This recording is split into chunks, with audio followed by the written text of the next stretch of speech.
तो बिहार में प्रधानमंत्री नरेंद्र मोदी और नीतीश कुमार के संयुक्त नेतृत्व में एनडीए के पांचों दलों ने मिलकर चुनाव लड़ा और 202 सीटों पर विशाल जीत दर्ज की है। इन नतीजों ने एक बार फिर साबित कर दिया है कि मोदी मैजिक अभी भी प्रभावी है। बिहार के नतीजे बिहार की सियासत तो बदलने वाले ही हैं, लेकिन बिहार में एनडीए की जीत राष्ट्रीय स्तर की राजनीति में भी बहुत कुछ बदलाव लाने वाली है। इस रिपोर्ट के जरिए देखिए। बिहार में एनडीए की प्रचंड जीत, एनडीए का कमाल, मोदी मैजिक बरकरार। बिहार के नतीजों का राष्ट्रीय राजनीति पर क्या होगा असर?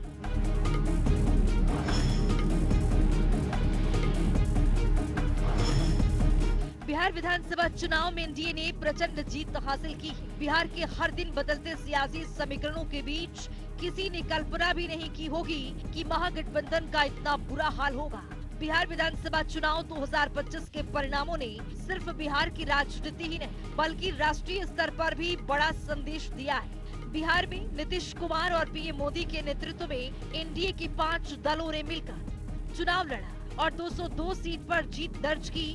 चुनाव में बीजेपी सबसे बड़ी पार्टी बनी तो जेडीयू दूसरे नंबर पर रही। बिहार विधानसभा चुनाव के नतीजों ने प्रधानमंत्री नरेंद्र मोदी के नेतृत्व पर एक बार फिर से मुहर लगाकर ये बता दिया कि आगे भी एनडीए सरकार मजबूती से खड़ी रहेगी और मोदी मैजिक खत्म नहीं हुआ है। इन नतीजों का स्थानीय स्तर के साथ साथ राष्ट्रीय स्तर पर गहरे सियासी इसके मायने भी है। राष्ट्रीय स्तर पर मोदी की ब्रांडिंग को मिली मजबूती।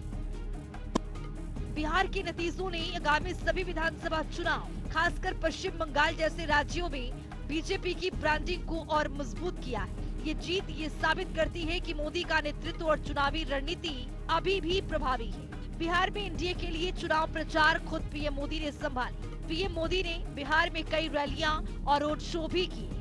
पीएम मोदी को देखने और सुनने के लिए हर बार भारी भीड़ नजर आई और अंत में वही भीड़ वोट में भी तब्दील होती हुई दिखाई दी। एनडीए को प्रचंड जीत भी दिलाई। इस जीत के बाद एक बार फिर ये संदेश दिया गया कि देश के किसी भी क्षेत्र में चुनाव हो, मोदी मैजिक हर जगह काम करता है।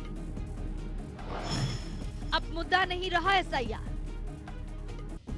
बिहार चुनाव से पहले वोटर लिस्ट के एसआईआर को राहुल गांधी ने चुनावी मुद्दा बनाया। बिहार में राहुल गांधी ने केंद्र सरकार पर वोट चोरी का आरोप लगाते हुए वोटर अधिकार यात्रा भी निकाली। लेकिन इससे एक बात तो साफ हो गई है कि एसआईआर को अब मुद्दा नहीं बनाया जा सकता है। इससे एक बार फिर से राहुल गांधी की विश्वसनीयता पर सवाल खड़े हो गए हैं, जो कांग्रेस के लिए एक और बड़ी हार के सूत्रधार बने। इंडिया गठबंधन में कांग्रेस की स्थिति कमजोर।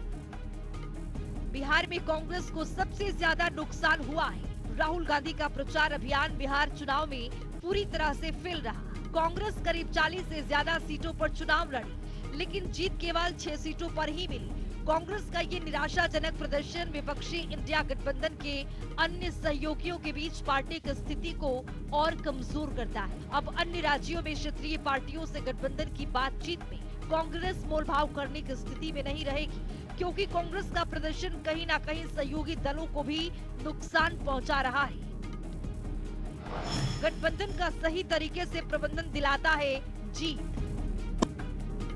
बीजेपी ने साबित कर दिया है कि गठबंधन की राजनीति बिना गठबंधन प्रबंधन के कुछ नहीं है। बीजेपी ने चुनाव से पहले नीतीश कुमार को मनाया और चिराग को भी गठबंधन से दूर नहीं जाने दिया। नीतीश कुमार और चिराग पासवान के बीच में जो कड़वाहट थी, बीजेपी ने उसे भी दूर कराया। चुनाव में प्रचार की बारी आई तो सभी पार्टियों ने एक दूसरे के लिए खूब प्रचार प्रसार भी किया, साथ ही अपना वोट भी ट्रांसफर करवाया। बीजेपी ने दिखा दिया कि गठबंधन में चुनाव कैसे लड़ा जाता है। बिहार के अलावा अन्य राज्यों में भी बीजेपी ये करके दिखा चुकी है।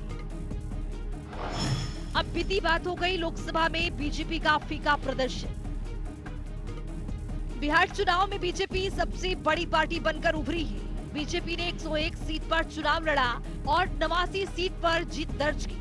बिहार चुनाव 2025 के नतीजों से एक बात साफ हो गई है कि 2024 के लोकसभा चुनाव में बीजेपी की फीका प्रदर्शन अब इतिहास बन गया है। हरियाणा, महाराष्ट्र और दिल्ली के बाद बिहार ने प्रधानमंत्री मोदी के नेतृत्व में एनडीए को एक विशाल जनादेश दिया है। बिहार विधानसभा चुनाव के नतीजों ने बीजेपी को बिहार में तो मजबूत किया ही है, लेकिन इन नतीजों से बीजेपी के हौसलों को राष्ट्रीय स्तर पर भी और मजबूती मिली है, जिसका असर अगले साल बंगाल, असम और अन्य राज्यों के विधानसभा चुनाव पर भी पड़ेगा। ब्यूरो रिपोर्ट, जनता टीवी।